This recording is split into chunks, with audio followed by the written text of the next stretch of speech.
Hello student, welcome to IP practical class. Today I discuss the practical number 3, that is write a program to calculate area and perimeter of rectangle. Initially, breadth equals to float, input enter the breadth of rectangle, length equals to float, input enter the length of rectangle. We know area equals to length into breadth, perimeter equals to 2 into length plus breadth.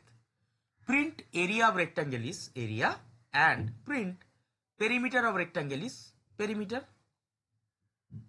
Then I show the runnable mode of this program.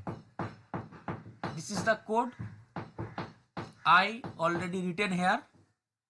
Then go to the runnable phase of this program. This is Python ideally. Enter the breadth of rectangle. I give 10. Enter the length of rectangle. I give 10. So the area of rectangle is 100 and the perimeter of rectangle is 40. This is the result. So that's all. Thank you.